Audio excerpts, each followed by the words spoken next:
It's a wonderful crash course, all sorts of amazing poets from around the world. And thank you so much for that.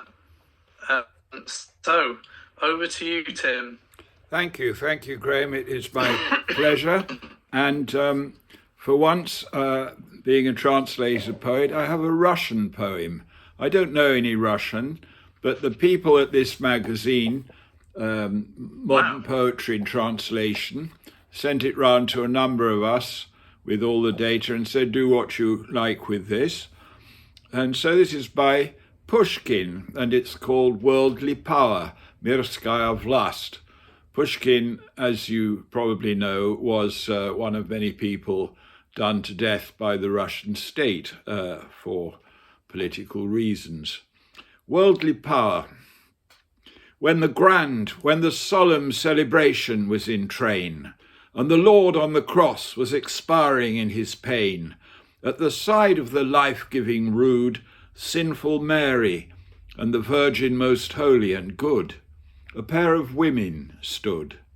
Who could reckon up their anguish? No one could.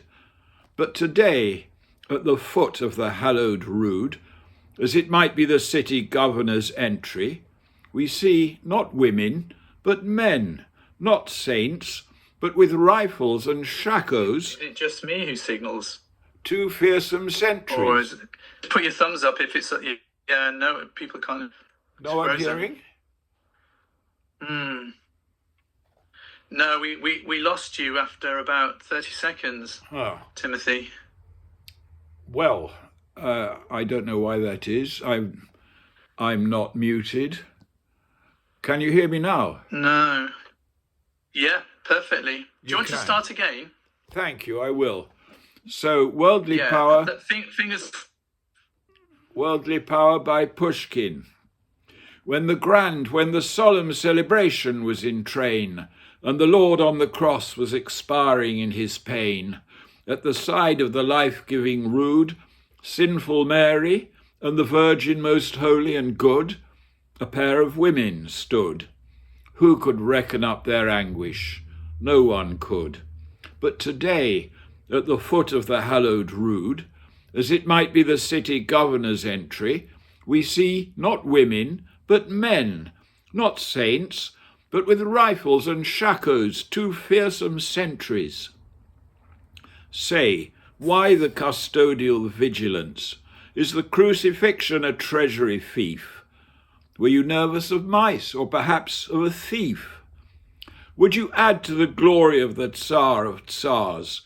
Or are you the master's rescuers, a security force for the thorn-crowned Christ, who subjects his flesh to the nails and spears and the flails of his executioners? Is the common herd not sufficiently nice for the one who saved mankind by his sacrifice, and the sauntering scions of the civilized class? Will you suffer not the people in freedom to pass?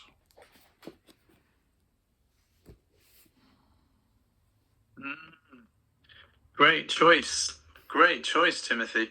That's so topical, and it just sort of shows the timelessness of all of this as well. You know, just there are these amazing historical precedents for all of this, and it made me think also of, you know, a certain person's definition of Christianity, which is kind of a very, very narrow one, completely at odds with the real message. That was a great choice of poem to sort of put before us this evening, Timothy. I've really enjoyed that. I'm glad I heard the beginning again as well. Yeah, and just explain how because you don't speak Russian. So did you go from a Russian translation? Did you say? Yes. The people at Modern Poetry in Translation, the editors then, it was Daniel Weissport and Norma Rinsler, I think. They sent it to a number of us translator poets and said, you can do it straight, you can parody it, you can kick on from there as you like. So I've done it straight. And it is thrilling to be able to do that, yes. Yeah. Well, and it's kind of such a sobering thing to think of, the kind of the vast hinterland of Russian culture and literature, and what's happening now is, how can that possibly be? Yes. I don't know if you heard me say, but the Russian state got rid of Pushkin by the simple means of having a very good swordsman insult Mrs. Pushkin. So he had to fight a duel. Right. Gosh. What year was that, Timothy? I'm sorry, I don't know, but I'm sure it would be before 1850. Yeah. Plus ça change. Thank you so much, Timothy. That's brilliant. Thank you. Our next poet